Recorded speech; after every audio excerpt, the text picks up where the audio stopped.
Good morning, ladies and gentlemen. It's my pleasure to be here today. My topic for this series of talks is about Kerala. കേരളത്തിൻ്റെ ഭാവി, കൊച്ചിയുടെ ഭാവി എന്താണ് എന്ന് സംസാരിക്കുക എന്നുള്ളതാണ് എൻ്റെ പ്രധാനപ്പെട്ട ഈ 12 ടോക്കിൻ്റെ ഒരു theme. How to transform Kerala and to make Kochi a great city and city that will be as big and better than Dubai or Singapore and of relevance in a commercial manner, in a cultural manner, in a historic manner, where it will bring about transformation.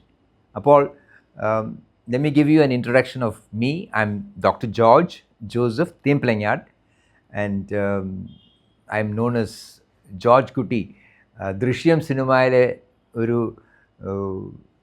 character George Kutti, and my name happens to be George Kutti as far as my pet name goes, and it is my vision in terms of where and what we can achieve.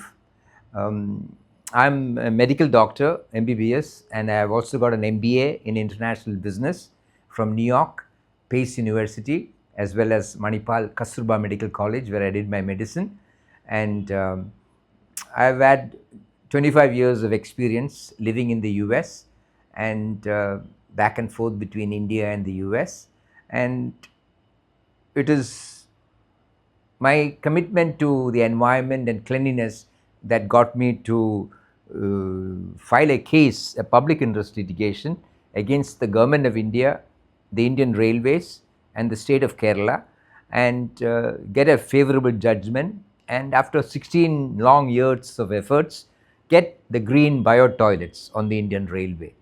So this green bio toilets on the Indian Railway is a significant accomplishment of the Indian government and the Indian Railway, which they have accomplished spending 10,000 crores. See, if you look outside the window, you can see the new metro rail expansion from Palarivattam to Kakanad under construction. The cost is only 8,000 crores, the metro in Kochi. So it's an amount more than what was spent to build the complete metro system that is spent in green bio toilets. And that has stopped any fecal matter from dropping anywhere in India on the Indian railway track network. 1,80,000 toilets. So I give President Kalam, the past president of India, a great visionary who supported my initiatives and suggested that we move ahead with that proposal, and it is his efforts while he was in charge of the Defence Research Laboratories, where the troops were having exercises on the Himalayas, and they needed to have the fecal matter of the troops disposed, and it was a problem. So the DRDO, Defence Research and Organization, prepared a technology where bacteria eats up the fecal matter. So that is how the fecal matter is not dropped anywhere, and it has created a tremendous transformation in hygiene, in sanitation, in railway usage, and all of that.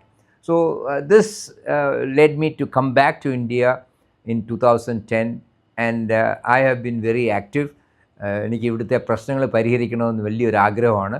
അതുകൊണ്ടാണ് ഞാൻ തിരിച്ച് കേരളത്തിൽ വന്നത് 2010.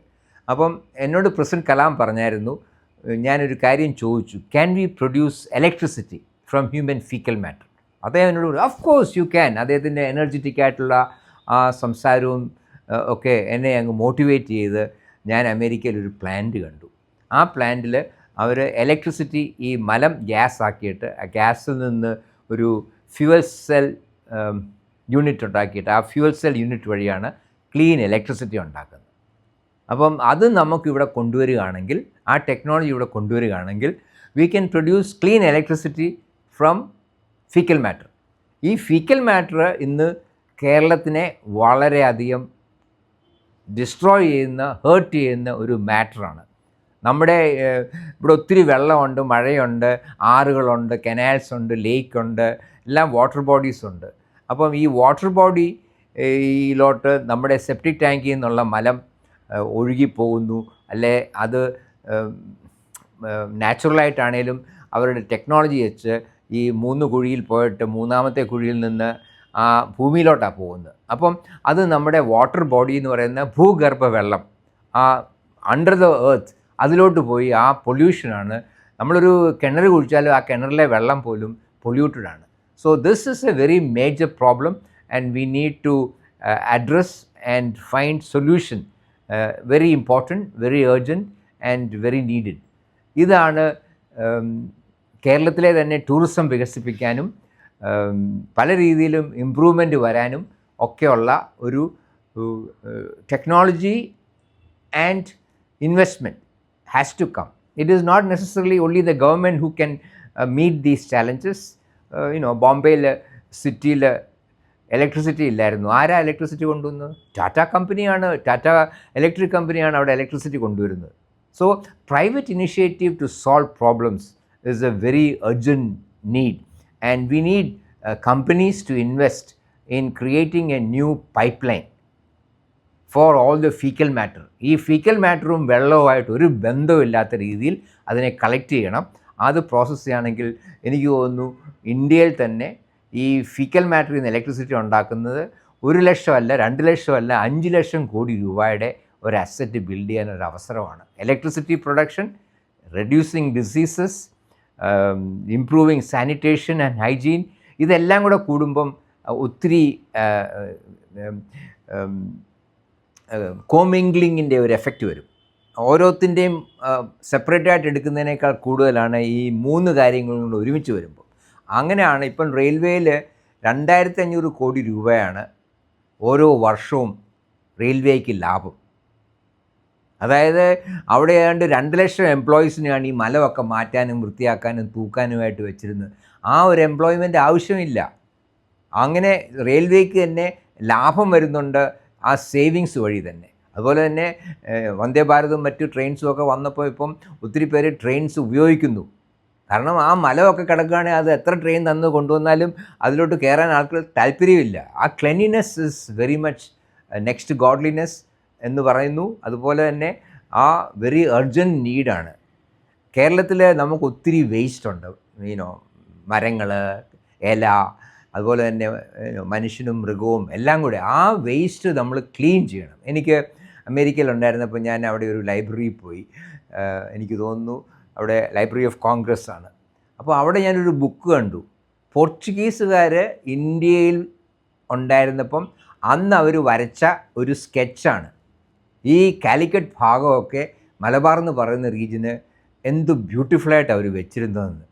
Meticulously clean എന്ന് പറഞ്ഞാൽ നമ്മുടെ Indian അധികാരത്തിലുള്ള സമുദ്രിയും മറ്റുമൊക്കെ ആ ഭാഗം വെച്ചിരുന്നത് super clean, super meticulous.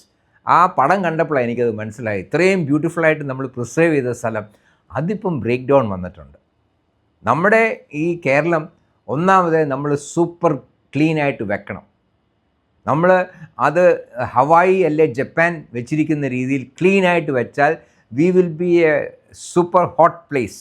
Super hot meaning popular place for people to come here to visit as tourists or even to come and live here or to work here. നമ്മുടെ യുവാക്കൾ മാത്രമല്ല, അവർ വിദേശത്തോട്ടൊക്കെ പോകുന്നവർ തന്നെയല്ല, പക്ഷേ വിദേശികൾ തന്നെ ഇവിടെ വന്ന് ജീവിക്കാനും ഇവിടെ ജോലി ചെയ്യാനും ഉള്ള ഒരു മാർക്കറ്റാണ് നമ്മൾ ക്രിയേറ്റ് ചെയ്യേണ്ടത്. അപ്പോൾ അതിനനുസരിച്ചുള്ള ജോലിയും അവസരവും നമ്മൾ ഉണ്ടാക്കണം. ഇന്നിപ്പം അപ്പാർട്ട്മെൻറ്റ്സും മറ്റും റിയൽ എസ്റ്റേറ്റ് രീതിയിൽ പറയുകയാണെങ്കിൽ കുറച്ച് ബിൽഡിങ്സൊക്കെ ഡെവലപ്മെൻറ്റൊക്കെ വന്നിട്ടുണ്ടെങ്കിലും Kochi has not really become an international major city of relevance. It should go to that new level. അതിനുവേണ്ടി പുതിയ sections of Kochi must be built. ആ പുതിയ സെക്ഷൻസിലാണ് ഈ പറയുന്ന ഒരു 50 നില ഉള്ള ഒരു 25 കെട്ടിടങ്ങളെങ്കിലും വരണം.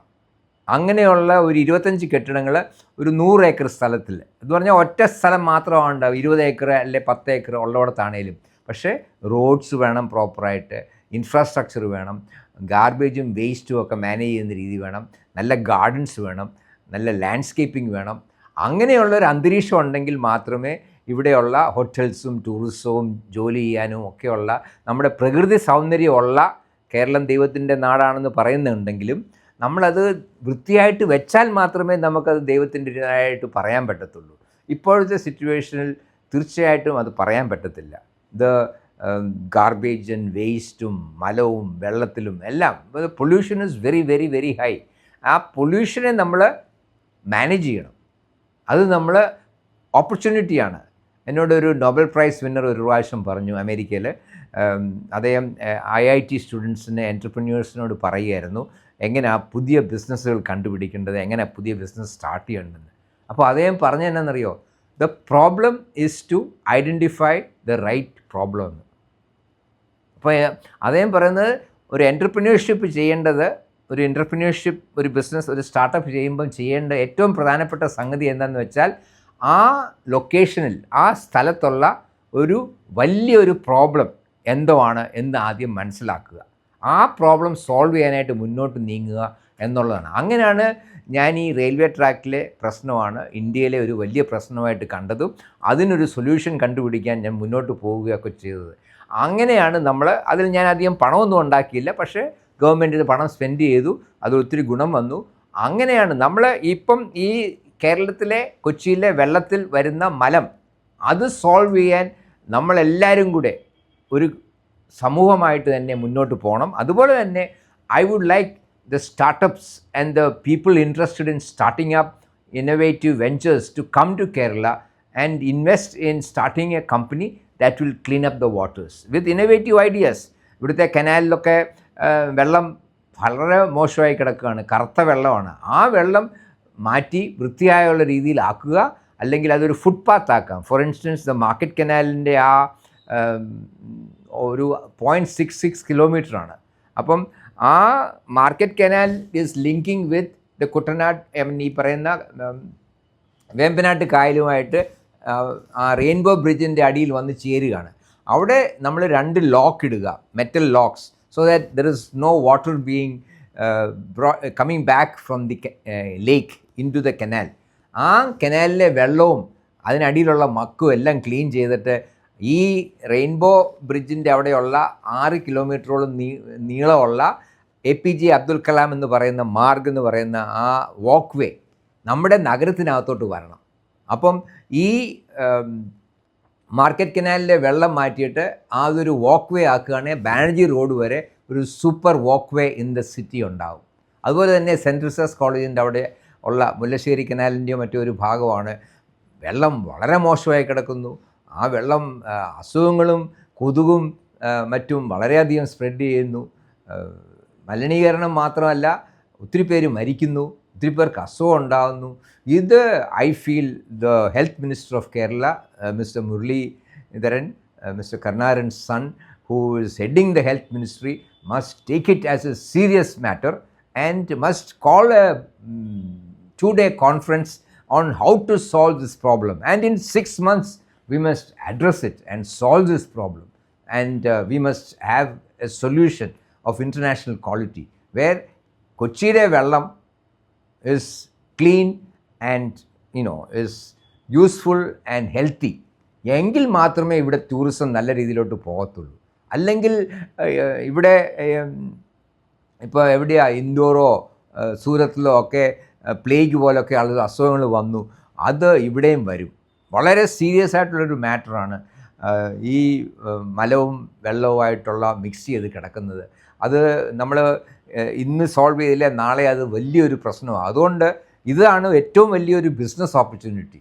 അത് ഗവൺമെൻറ്റിൻ്റെ ഭാഗത്തു നിന്ന് മാത്രമല്ല, private sector. I would like the Tatas, the Adanis, the Ambanis to come to Kerala and to invest in bringing Kerala's tourism and Kerala's infrastructure and Kerala's opportunities to a new level. ഇതാണ് കേരളത്തിൻ്റെ ഏറ്റവും വലിയൊരു ഓപ്പർച്യൂണിറ്റി.